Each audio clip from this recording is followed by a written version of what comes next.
നിങ്ങളിപ്പോൾ കേട്ടുകൊണ്ടിരിക്കുന്നത് സൻ രാംപാൽ മഹാരാജ് എഴുതിയ ദ വേ ഓഫ് ലിവിംഗ് ജീവിക്കേണ്ട മാർഗം എന്ന പുസ്തകത്തിലെ പേജ് നമ്പർ 190, ചാപ്റ്റർ നമ്പർ 47. 13 വണ്ടികളിൽ എഴുത്ത് നിറച്ച പേപ്പർ. ഒരിക്കൽ ഡൽഹി രാജാവ് സിക്കന്ദർ ലോധി പറഞ്ഞു, 2.5 ദിവസം, അതായത് 60 മണിക്കൂർ കൊണ്ട് 13 വണ്ടികളിൽ നിറച്ച കടലാസിൽ കബീർജി എഴുതിയാൽ ഞാൻ അവനെ ദൈവമായി കണക്കാക്കും. പരമോന്നത ദൈവം കബീർജി ആ 13 വണ്ടികളിൽ സൂക്ഷിച്ചിരുന്ന കടലാസുകൾക്ക് മുകളിലൂടെ തന്റെ വടി ചുഴറ്റി. തൽക്ഷണം അദ്ദേഹം എല്ലാ പേപ്പറുകളിലും മുഴുവൻ ആത്മീയ അറിവിന്റെയും വിശുദ്ധവാണി എഴുതി. രാജാവ് ആത്മവിശ്വാസം പ്രകടിപ്പിച്ചു. എന്നാൽ തന്റെ മതത്തിലെ ആളുകളുടെ, മുസ്ലിങ്ങളുടെ സമ്മർദ്ദത്തിൽ ആ വിശുദ്ധ ഗ്രന്ഥങ്ങളെല്ലാം ഡൽഹിയുടെ മണ്ണിൽ കുഴിച്ചിട്ടു. കബീർ ചരിത്രബോധ ഗ്രന്ഥത്തിലെ കബീർ സാഗറിൽ 1834-1835 പേജിൽ മുക്താമണി സാഹബിന്റെ കാലം വരുമ്പോൾ, ഡൽഹി നഗരത്തിൽ അദ്ദേഹത്തിന്റെ പതാക ഉയർത്തുമ്പോൾ ആ പുസ്തകങ്ങളെല്ലാം ഭൂമിയിൽ നിന്ന് പുറത്തെടുക്കുമെന്ന് തെറ്റായി എഴുതിയിരിക്കുന്നു. ധർമ്മദാസിന്റെ പരമ്പരയിലെ 13ാം തലമുറയായിരിക്കും മുക്താമണി അവതാരം. വ്യാഖ്യാനം: മുകളിൽ എഴുതിയ ഉദ്ധരണിയിലെ മായം ചേർക്കുന്നതിന്റെ തെളിവ് ഇതാണ്. നിലവിൽ ധർമ്മദാസ്ജിയുടെ വംശാവലിയുടെ ജന്മസ്ഥലം ഛത്തീസ്ഗഡ് സംസ്ഥാനത്തിലെ റായ്ഗഡ് ജില്ലയിലെ ദാമഗേരയിലാണ്. ആ ഇരിപ്പിടത്തിൽ 14ാം തലമുറയിലെ ഗുരു ശ്രീ പ്രകാശ് മുനി നാം സാഹിബ് ഇരിക്കുന്നു. 13ാം തലമുറയിലെ ഗുരു ശ്രീ ഗ്രിൻ മുനി നാം സാഹിബ് 1998 അന്തരിച്ചു. അതായത് ഈ വർഷം 2013 15 വർഷം മുൻപ്. ഇത് നാട്ടിലെ 13ാം തലമുറയിലെ ഗുരുവിനെ കുറിച്ചാണ് എഴുതിയിരുന്നതെങ്കിൽ അദ്ദേഹം എല്ലാ ഗ്രന്ഥങ്ങളും പുറത്തെടുക്കുമായിരുന്നു. ഗ്രൗണ്ട് ഡൽഹിയിൽ ഒരു പതാക ഉയർത്തുമായിരുന്നു. ഇത് സംഭവിച്ചില്ല. അതിനാൽ 13ാം പന്ത് ധർമ്മദാസ്ജിയുടെ വംശപരമ്പരയിൽ നിന്നല്ല. തുടർന്ന് കബീർ സാഗറിലെ 1870 പേജിലെ കബീർ ചരിത്രബോധ് എന്ന പുസ്തകത്തിൽ 12 പരമ്പരകളുടെ പേരുകൾ എഴുതിയിട്ടുണ്ട്. കബീർജിയുടെ പേരിൽ ആരംഭിക്കുമെന്ന് കാൽ, അതായത് ജ്യോതി നിരഞ്ജൻ സൂചിപ്പിച്ച വ്യാജ പരമ്പരകൾ. അവയിൽ ഒന്നാമതായി നാരായണദാസ് എന്ന് എഴുതിയിരിക്കുന്നു. ഗരീബ് ദാസ് 12ാമത്തെ പന്ത് എന്നാണ് എഴുതിയിരിക്കുന്നത്. യഥാർത്ഥത്തിൽ ആദ്യത്തേത് ചൂരാമണിജിയാണ്. ഇത് ബോധപൂർവം തിരുത്തിയതാണ്. പരമോന്നത പരമാത്മാവ് കബീർജി നാരായണദാസിനെ ശിഷ്യനാക്കിയിട്ടില്ലെന്ന് അവർ ഓർക്കണം. ശ്രീകൃഷ്ണജിയുടെ ആരാധകനായിരുന്നു നാരായണൻ ദാസ്. തന്റെ ഇളയ സഹോദരൻ ചൂരാമണിജിയെ അദ്ദേഹം അങ്ങേയറ്റം എതിർത്തിരുന്നു. അതുമൂലം ശ്രീ ചൂരാമണിജി കുർമാലിലേക്ക് പോയിരുന്നു. പിന്നീട് ബാന്ധവ്ഗഡ് നഗരം നശിപ്പിക്കപ്പെട്ടു. 1870 പേജിലെ കബീർ ചരിത്രബോധ് എന്ന പുസ്തകത്തിൽ 12 പന്തുകളുടെ സ്ഥാപകരുടെ പേരുകൾ എഴുതിയിട്ടുണ്ട്. അവയിൽ ആദ്യം എഴുതിയ പേര് തെറ്റാണ്, ബാക്കിയുള്ളവ ശരിയാണ്. അതിൽ ഇങ്ങനെ എഴുതിയിരിക്കുന്നു: 1 നാരായണൻ ദാസ്ജിയുടെ പന്ത്, 2 യാഘവ് ദാസ് ജഗ്ഗുദാസ് പന്ത്, 3 സൂരത് ഗോപാൽ പന്ത്, 4 മൂൾ നിരഞ്ജൻ പന്ത്, 5 ടക്സാരി പന്ത്, 6 ഭഗവാൻ ദാസ് പന്ത്, 7 സത്നാമി പന്ത്, 8 കമാലിയെ കമാൽ കബീർ പന്ത്, 9 റാം കബീർ പന്ത്, 10 പ്രേംധാം പരംധാം കി വാണി പന്ത്, 11 ജീവദാസ് പന്ത്, 12 ഗരീബ് ദാസ് പന്ത്. തുടർന്ന് കബീർ സാഗറിലെ കബീർ ബാനി എന്ന അധ്യായത്തിൽ പേജ് 134 ഇങ്ങനെ എഴുതിയിരിക്കുന്നു: വംശത്തിന്റെ തരങ്ങൾ. പ്രഥമ വംശം ഉത്തം. ഇത് ചുരാമണിജിയെ കുറിച്ച് സൂചിപ്പിച്ചിരിക്കുന്നു. ദൂസരി വംശ് അഹങ്കാരി. ഇത് യാഗൌന്റേതാണ്, അതായത് ജഗ്ഗുദാസ്ജി. തീസരി വംശ് പ്രജന്ത്. ഇത് സൂരത് ഗോപാൽജിയുടേതാണ്. ചൗദേ വംശ് ബീർഹെ. ഇത് മൂൾ നിരഞ്ജൻ പന്താണ്. പാഞ്ച്വിൻ വംശ് നിന്ദ്ര. ഇത് തക്സാരി പന്താണ്. നിങ്ങളിപ്പോൾ കേട്ടുകൊണ്ടിരിക്കുന്നത് സന്ത് രാംപാൽ മഹാരാജ് എഴുതിയ ദ വേ ഓഫ് ലിവിംഗ് ജീവിക്കേണ്ട മാർഗം എന്ന പുസ്തകത്തിലെ പേജ് നമ്പർ 191. ചട്ടേ വംശുദാസ്. ഇത് ഭഗവാൻ ദാസ്ജിയുടെ പരമ്പരയാണ്. സാത്വീം വംശ് ഗ്യാൻ ചതുരായ്. ഇത് സത്നാമി പന്ത്. ആത്വീൻ വംശ് ദ്വാദശ് പന്ത് വിരോധ്. ഇത് കമാൽജിയുടെ കമാലിയെ പന്താണ്. നൗവീൻ വംശ് പന്ത് പൂജ. ഇതാണ് രാം കബീർ പന്ത്. ദസ്വീൻ വംശ് പ്രകാശ്. ഇത് പരംധാം കി വാണി പന്താണ്. 11ഹീൻ വംശ് പ്രഗട് പസാര. ഇതാണ് ജീവപന്ത്. 12ഹീൻ വംശ് പ്രഗത് ഹോയെ ഉജിയാര. ഇത് ഹരിയാന സംസ്ഥാനം ചുഡാനി ജില്ല ജജാർ ഗ്രാമത്തിലെ സന്ത് ഗരീബ് ദാസ്ജിയുടെ പന്താണ്. പരമോന്നത ദൈവമായ കബീർജിയെ കണ്ടുമുട്ടിയ ശേഷം അദ്ദേഹത്തിന്റെ മഹത്വത്തെക്കുറിച്ചും പരമോന്നത ദൈവമായ കബീർജിയുടെ മഹത്വത്തിന്റെ ചില പ്രകാശമുണ്ടായിരുന്ന യഥാർത്ഥ അറിവ്. തേരാഹ്വിൻ വംശ് മിഠായി സകൽ അന്തിയാര.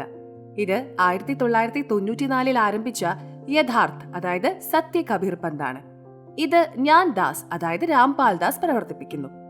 ദാമഗേരയുടെ നേതൃസ്ഥാനത്തുള്ള ധർമ്മദാസ്ജിയുടെ പിൻഗാമികൾ യഥാർത്ഥ നിഗൂഢത മറയ്ക്കാൻ ശ്രമിച്ചുവെങ്കിലും അവർക്ക് സത്യമില്ലാതാക്കാൻ കഴിഞ്ഞില്ല.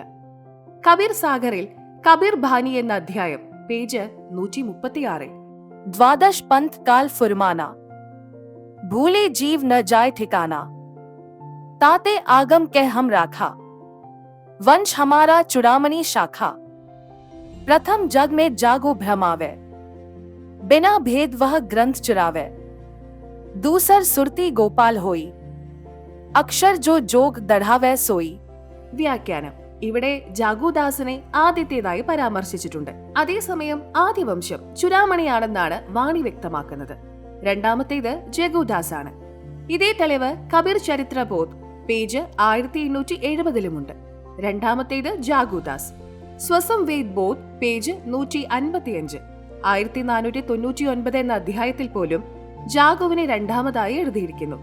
ഇവിടെ ആദ്യത്തേത് എന്നാണ് എഴുതിയിരിക്കുന്നത്. ഇവിടെ ചൂരമണി ആദ്യത്തേതെന്ന് എഴുതിയാൽ ശരിയാകും. तीसरा मूल निरंजन बानी, लोक वेद की निर्णय ठानी. ഇത് നാലാമതായി എഴുതണം.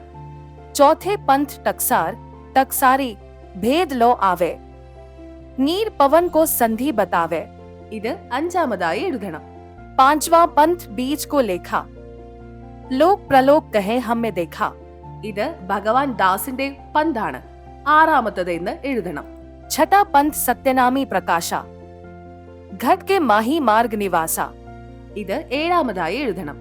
सातवां जीव पंथ ले बोले बानी, भयो प्रतीत मन नहीं जानी. ഇത് എട്ടാമത്തെ പന്ത് കമാൽജിയുടേതാണ്. आठवां राम कबीर कहावे, सतगुरु भ्रम ले जीव दढ़ावे.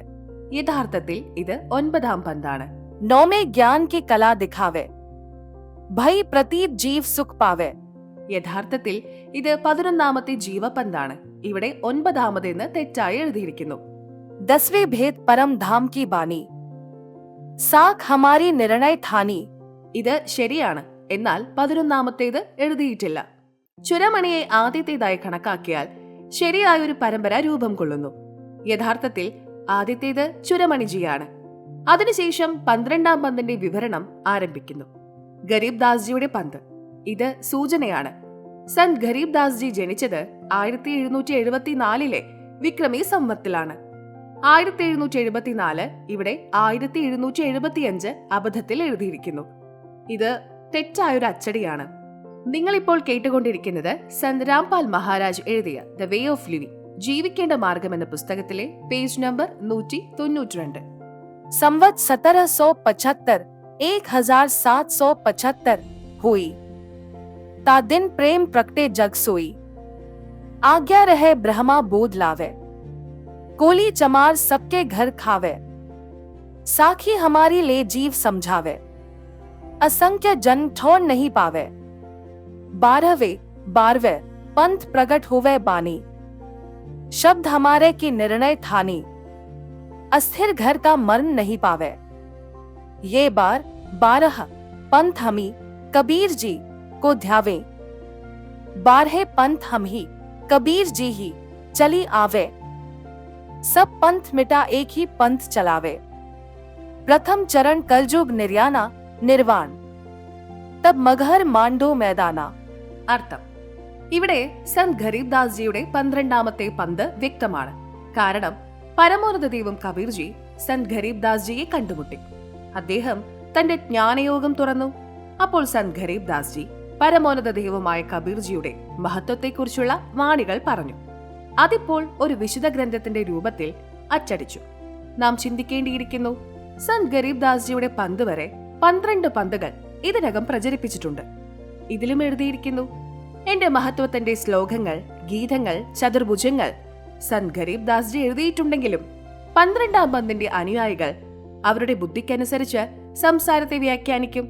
പക്ഷേ അത് ശരിയായി മനസ്സിലാക്കാത്തതിനാൽ പന്തുകളുടെ അനുയായികൾ സന്ത് ഗരീബ് ദാസ്ജിയുടെ പന്ത് വരെ, അതായത് 12ാമത്തെ പന്തിയിലുള്ളവർക്ക് എന്റെ കബീറിന്റെ സംസാരം ശരിയായി മനസ്സിലാക്കാൻ കഴിയില്ല. ഇക്കാരണത്താൽ അനന്തമായ ജന്മങ്ങളോളം അവർക്ക് സത്ലോകത്തിന്റെ ശാശ്വതമായ വാസസ്ഥലം പ്രാപിക്കാനാവില്ല. ഈ 12 പന്തിലുള്ളവർ കബീർജി എന്ന പേരിൽ അവരുടെ പന്തുകൾ പ്രചരിപ്പിക്കും. അവർ എന്റെ പേരിൽ പ്രശസ്തി നേടും. എന്നാൽ ഈ 12 പന്തുകളുടെയും അനുയായികൾക്ക് സ്ഥിരമായ ഭവനം, അതായത് സത്യലോകം നേടാൻ കഴിയില്ല. തുടർന്ന് ഇപ്രകാരം പ്രസ്താവിക്കുന്നു: 12ാം പന്തിൽ സന്ത് ഗരീബ് ദാസ്ജിയുടെ പന്തിൽ ഞാൻ, അതായത് കബീർജി തന്നെ വരും. എല്ലാ പന്തുകളും ഇല്ലാതാക്കി ഞാൻ ഒരു പന്ത് ആരംഭിക്കും. സംവത് 1575 വർഷം 1518 ഞാൻ കബീർജി മഗർ നഗരത്തിൽ നിന്ന്, ഉത്തർപ്രദേശിലെ മഗർ നഗരത്തിൽ നിന്ന് മോക്ഷം പ്രാപിക്കുമ്പോൾ, അതായത് ഒരു ദൈവിക പ്രവൃത്തി ചെയ്തുകൊണ്ട് ഞാൻ സത്ലോകിലേക്ക് പോകുമ്പോൾ അത് കലിയുഗത്തിന്റെ ആദ്യഘട്ടമായിരിക്കും. പരമാത്മാവ് കബീർജി കലിയുഗത്തിന് 3 ഘട്ടങ്ങളായി തിരിച്ചിട്ടുണ്ട്. ഒരു ഡിവൈൻ ആക്ട് ചെയ്ത ശേഷം പരമാത്മാവ് ഇതിനകം പോയതാണ് ആദ്യഘട്ടം. കലിയുഗത്തിന്റെ 5505 വർഷങ്ങൾ കടന്നു പോകുമ്പോൾ മധ്യതലമുറയാണ്. അവസാന ഘട്ടത്തിൽ എല്ലാവരും നന്ദി കെട്ടവരായി മാറും. ആരും ഭക്തി ചെയ്യില്ല. സന്ത് ഗരീബ് ദാസ്ജിയുടെ 12ാമത്തെ പരമ്പരയിൽ നിന്നാണ് ഞാൻ, അതായത് രാംപാൽ ദാസ് ഉയർന്നു വന്നത്. ആ 13ാം പന്താണ് ഇപ്പോൾ നടക്കുന്നത്. പരമോന്നത ദൈവം കബീർജി അത് ആരംഭിച്ചു. ഗുരു മഹാരാജ് സ്വാമി രാംദേവാൻജിയുടെ അനുഗ്രഹമുണ്ട്. അത് വിജയിക്കുകയും ലോകം മുഴുവൻ പരമദൈവമായ കബീർജിയുടെ ഭക്തി പ്രകടമാക്കുകയും ചെയ്യും. പരമോന്നത ദൈവം കബീർജി സന്ത് ഗരീബ് ദാസ്ജിയെ സദ്ഗുരു രൂപത്തിൽ കണ്ടുമുട്ടി. കബീർ തീർച്ചയായും ദൈവമാണ്. അവൻ തന്നെ ഭൂമിയിലും മറ്റ് ലോകങ്ങളിലും അദ്ദേഹത്തിന്റെ അറിവ് പകരാൻ പ്രത്യക്ഷപ്പെടുന്നു.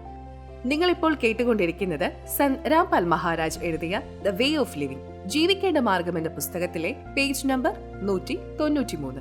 सतगुरु दिल्ली मंडल आईसी, सूती धरती सूंग जगाईसी, दिल्ली के तख्त छत्र फेर भी फिराईसी, 64 योगनी मंगल गायसी. സന്ത് ഗരീബ് ദാസ്ജി അസുർ നിഘണ്ടൻ രമേനിയിൽ പ്രസ്താവിച്ചിട്ടുണ്ട്. സന്ത് ഗരീബ് ദാസ്ജിയുടെ സദ്ഗുരു പരമോന്നത ദൈവം കബീർ ബന്ദിച്ചോർ ആയിരുന്നു. പരമാത്മാവ് കബീർജി കബീർ സാഗറിലെ കബീർ ബാനി എന്ന അധ്യായത്തിൽ പേജ് 136, 137 12ാമത്തെ പന്ത് സന്ത് ഗരീബ് ദാസ്ജി നടത്തുമെന്ന് പ്രസ്താവിച്ചിട്ടുണ്ട്. संवत 1775 1775 हुई, जा दिन प्रेम प्रगटे जग सोई, साखी हमारी ले जीव समझावे, असंख्यो जन ठोर नहीं पावे, 12वें पंथ प्रगट हो बानी, शब्द हमारे की निर्णय ठानी, अस्थिर घर का मर्म ना पावे, ये 12 पंथ हम ही को ध्यावे, 12वें पंथ हम ही चली आवे, सब पंथ मिटा एक पंथ चलावे. അർത്ഥം: 12ാം പന്ത് വരെയുള്ള പന്തുകളുടെ അനുയായികൾ ഞാൻ തന്നെ പറഞ്ഞിട്ടുള്ള, അതായത് പരമോന്നത ദൈവം കബീർജി തന്നെ പറഞ്ഞിട്ടുള്ള എന്റെ മഹത്വത്തിന്റെ വാക്യങ്ങളുടെ അഗാധമായ രഹസ്യങ്ങൾ ശരിയായി മനസ്സിലാക്കാതെ പരമോന്നത ദൈവം കബീർജി വ്യക്തമാക്കി. കബീർ സാഗർ, കബീർ സാഖി, കബീർ ബിജാക്, കബീർ ശബ്ദാവലി തുടങ്ങിയ വിശുദ്ധ ഗ്രന്ഥങ്ങളിലും എന്റെ കൃപയാൽ ഗരീബ് ദാസ്ജി നടത്തിയ പ്രസംഗത്തിലും തെറ്റായ നിഗമനങ്ങളിലെത്തി അവരുടെ അനുയായികൾക്ക് അവ വിശദീകരിക്കും. പക്ഷെ സത്യത്തെക്കുറിച്ച് അറിയാത്തതിനാൽ അവർക്ക് അനന്തമായ ജന്മങ്ങൾക്കുള്ള ശാശ്വതമായ വാസസ്ഥലമായ സത്യലോകം, സ്ഥിരമായ ഭവനത്തിലേക്ക് പോകാൻ കഴിയില്ല. അപ്പോൾ ഞാൻ, പരമോന്നത ദൈവം കബീർജി, ഗരീബ് ദാസിന്റെ ആ പന്തിൽ വരും. കലിയുഗത്തിന്റെ 5505 വർഷം പൂർത്തിയാകുമ്പോൾ യഥാർത്ഥ കബീർ പന്ത് ആരംഭിക്കും. ആ സമയത്ത് എല്ലാ വീട്ടിലും തത്വജ്ഞാനത്തെക്കുറിച്ച്, യഥാർത്ഥ ആത്മീയ അറിവ് ചർച്ച നടക്കും. തത്വജ്ഞാനം മനസ്സിലാക്കിയാൽ ലോകത്തിലെ എല്ലാ മനുഷ്യരും എന്റെ ഭക്തി ചെയ്യും. നല്ല പെരുമാറ്റം കൈവരിച്ചാൽ എല്ലാവരും സമാധാനത്തോടെ ജീവിക്കും. യഥാർത്ഥ കബീർ പന്ത് എന്ന 13ാം പന്ത് നടത്തുന്നത് ഞാനായ ദാസ്, അതായത് രാംപാൽ ദാസ് ആണെന്ന് ഇത് തെളിയിക്കുന്നു. പരമദൈവമായ കബീർജിയുടേതാണ് കൃപ. തോദാദ്രി എന്ന സ്ഥലത്ത് ബ്രാഹ്മണർ സംഘടിപ്പിച്ച സാമുദായിക സദ്യയിൽ പരമോന്നത ദൈവം കബീർജിക്ക് ഒരു കാളയെ കൊണ്ട് വേദമന്ത്രങ്ങൾ ഉച്ചരിക്കാൻ കഴിയുമ്പോൾ അവനും അവ ഉച്ചരിക്കാനാകും. തന്റെ മഹത്വത്തെ പരിചയപ്പെടുത്താൻ, ആരെയും പ്രേരിപ്പിക്കാൻ സർവപ്രാപ്തിയുള്ളവന്റെ കഴിവ് ഇതിൽ മാത്രമേയുള്ളൂ. അതുകൊണ്ടായിരിക്കാം പരമോന്നത ദൈവമായ കബീർജിക്ക് തന്റെ കൃപയാൽ ഈ 13ാമത്തെ പന്ത് ഞാൻ പ്രചരിപ്പിച്ചത്. ദാസ് രാംപാൽ ദാസ്.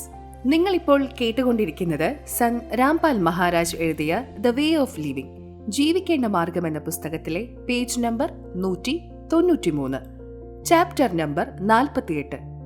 നിലവിൽ എത്ര കലിയുഗം കടന്നുപോയി. ഹിന്ദു മതത്തിൽ ആദി ശങ്കരാചാര്യർക്ക് ഒരു പ്രത്യേക സ്ഥാനമുണ്ട്. മറ്റൊരു വിധത്തിൽ പറഞ്ഞാൽ ഹിന്ദു മതത്തിന്റെ സംരക്ഷകനും പുനരുജ്ജീവനവും ആദി ശങ്കരാചാര്യനാണെന്ന് നമുക്ക് പറയാം.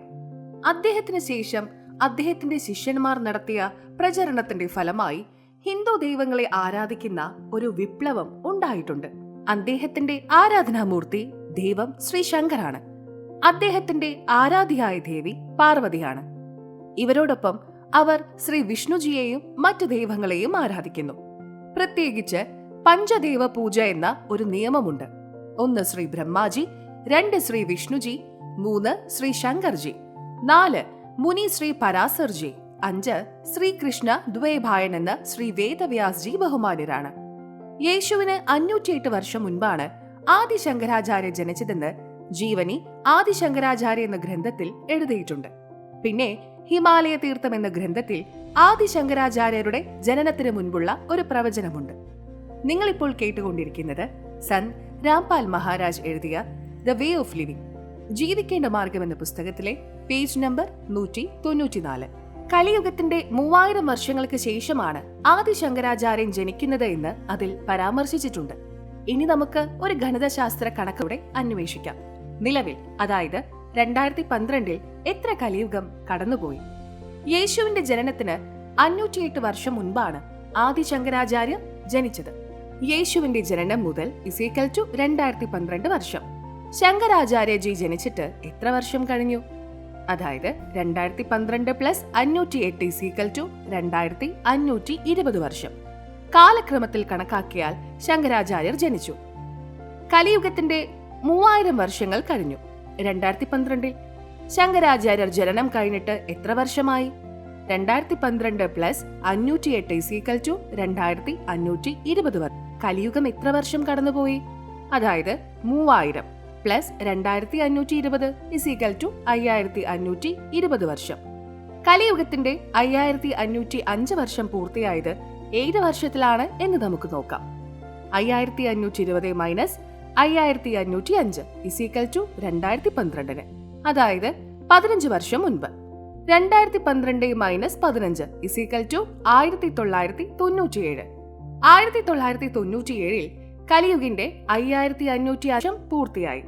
സമ്പത്ത് പ്രകാരം ഒരു ഭാരതീയ വർഷം ഫാൽഗുൻ മാസത്തിൽ, അതായത് ഫെബ്രുവരി മാർച്ച് മാസങ്ങളിൽ അവസാനിക്കുന്നു. ശ്രീമദ് ഭഗവത്ഗീത 5151 വർഷം മുൻപ് രചിച്ചതാണെന്ന് വിശ്വസിക്കുന്ന സന്യാസിമാർ ആ കാര്യം തെറ്റാണ്.